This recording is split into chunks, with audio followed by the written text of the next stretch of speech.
Hey everyone, this is Julia with episode number 79 of the Mixology Talk podcast. It has been a little while and the questions are stacking up, so we thought we would catch up a little bit with one more listener questions episode. This week we're going to be talking about sparkling wine, hosting a party for lots of people, and dealing with some more delicate types of herbs and syrups. As always, if you have questions of your own, or if you just want to take a look at the show notes, you can find them at mixologytalk.com/79. Let's get into it.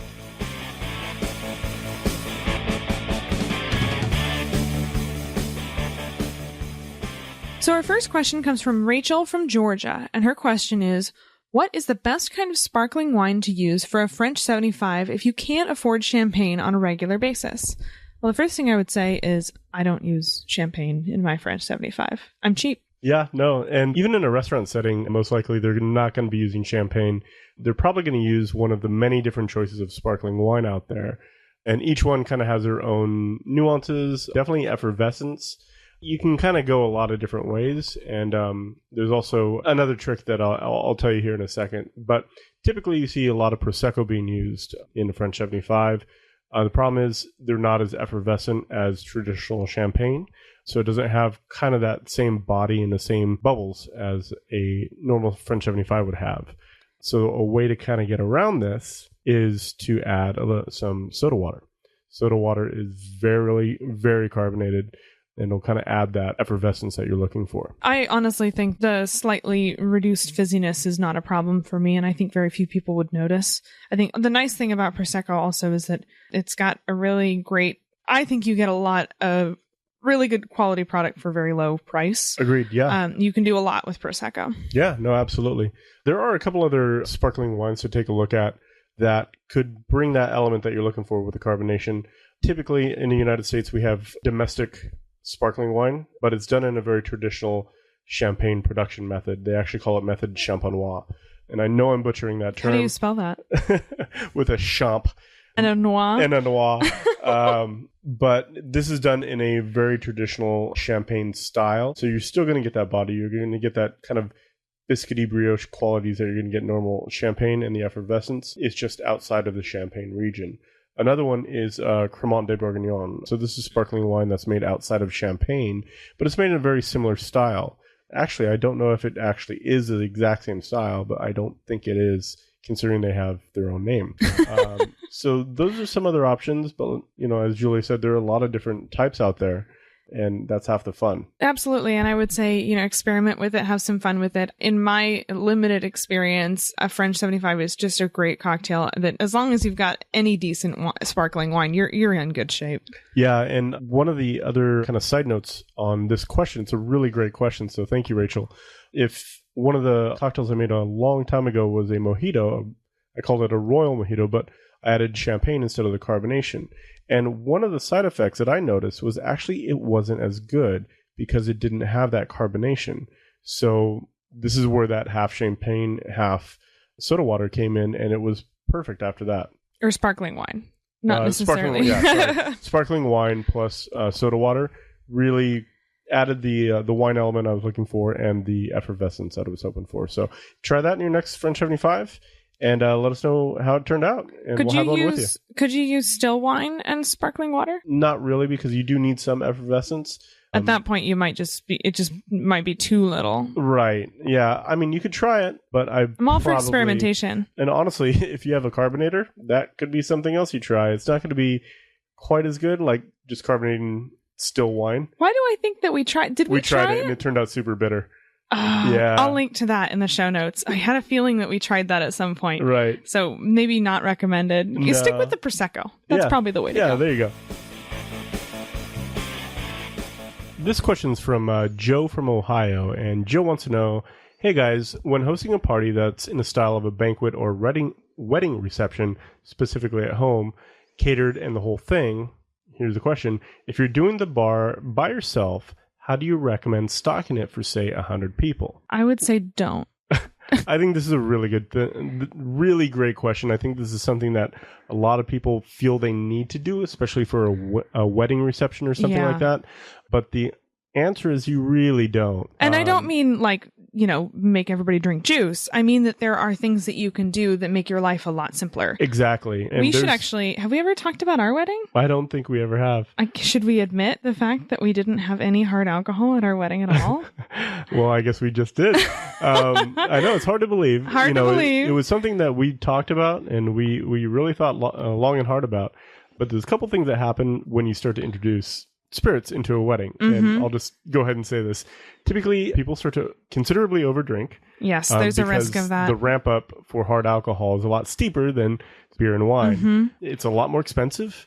It can get super crazy expensive because at that point you kind of want to please everybody. So you need to build out an entire bar. And if somebody wants one sip of one thing, the bottle is open and you can't return it. Yeah, so it can get really, really expensive. Of course, if you want to do it, by all means, do it. Sure. One more consideration that I'd like to throw in is that you should have a conversation with your homeowner's insurance. There may, especially for an event with 100 people, and obviously this is completely case by case basis, but you really might want to have that conversation and see if they'll even cover this sort of thing. They may not, and spirits may be the deal breaker. Yeah. So that being said, there are a couple of creative ways to get around this entirely stocked bar for a wedding thing. So what we did is we had beer and wine. And we also had a DIY, what was it? It was the Kir Royale. Yeah, Kir Royale bar. So a bunch of champagne out there. Actually, it was really cheap. Not even champagne, domestic sparkling. Domestic sparkling. Yes. Good. Right. That and a bunch of different flavored liqueurs. And some still wine as well. So folks could make their choice. They could have sparkling, they could have still, and then they could choose their liqueur. I think we had peach, cassis, of course. Cassis and raspberry. Maybe raspberry. Raspberry or strawberry, yeah. Framboise. But whatever that is. It went over really, really well, and letting folks serve themselves meant that we didn't have to worry about it. Our wedding was a bit of a backyard wedding ourselves, so we didn't have a bartender to work the bar, and Chris was obviously busy. Right.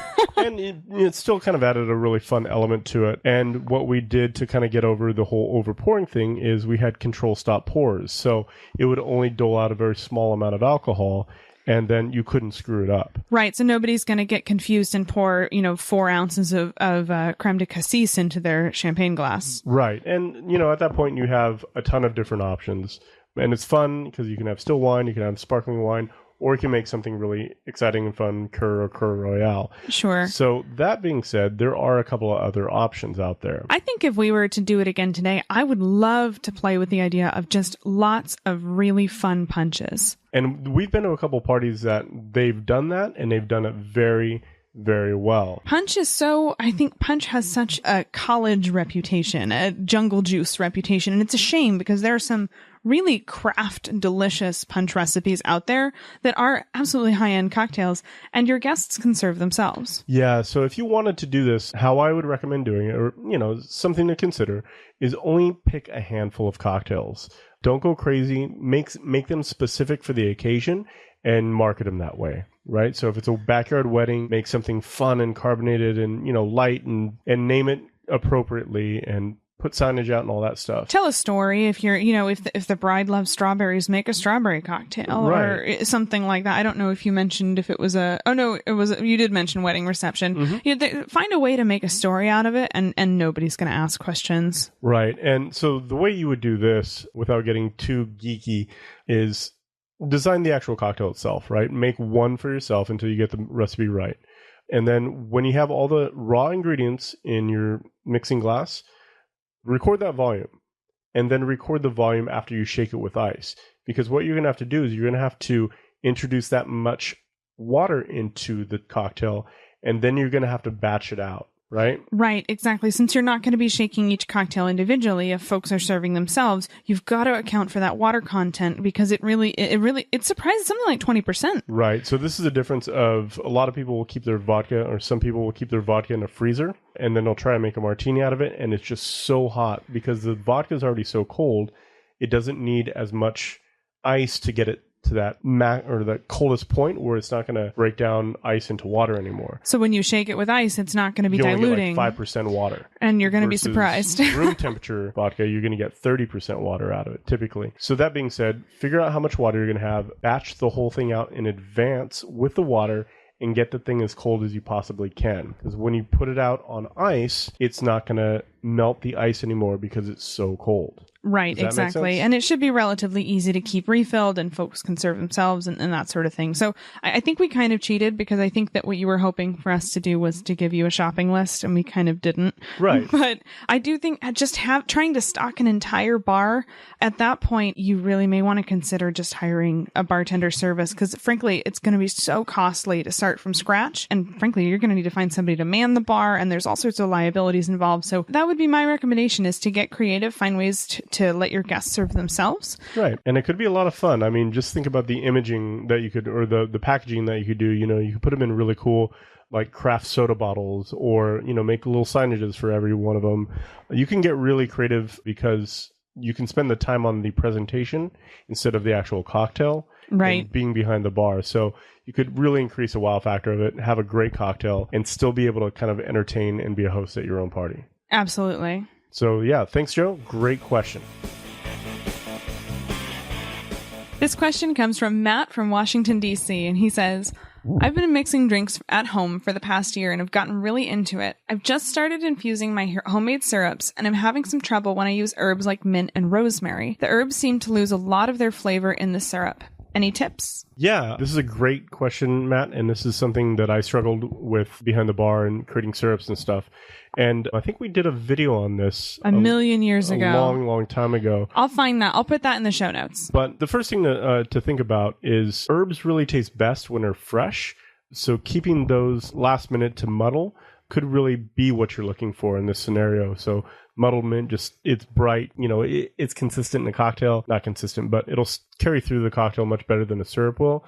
Same thing with rosemary. The thing with both of these herbs is you don't want to muddle them too much, because you start to release a lot of the tannins and it starts to turn bitter, especially with a woody rosemary. Which is the same problem that you see when you start cooking them in syrups too, right? Can be. So the thing with cooking with syrups or cooking them in syrups is heat will destroy them.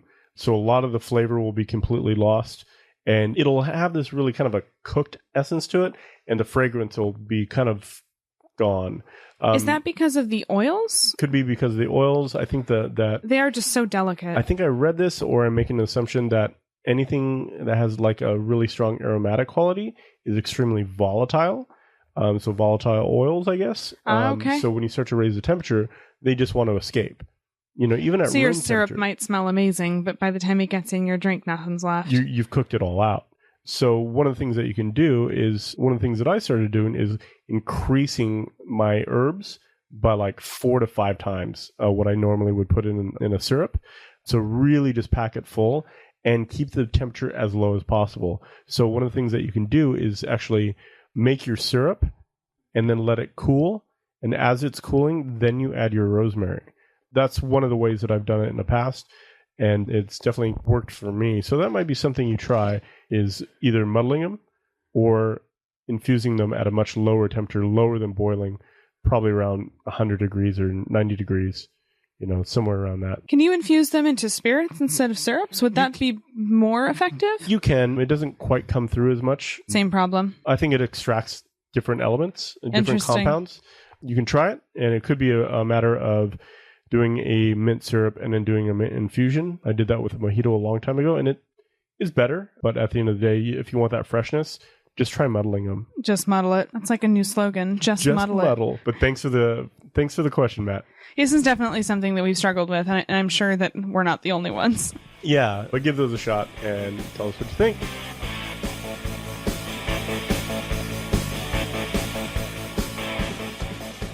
Thanks again, Rachel, Joe, and Matt, for your great questions. I really appreciate you sending those in and giving us a chance to talk about it.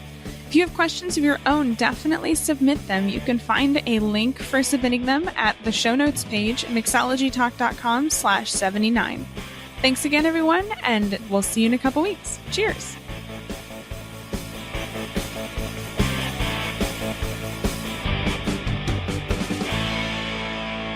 Never miss an episode by subscribing in iTunes or YouTube. And as always, check out the show notes by clicking on the right.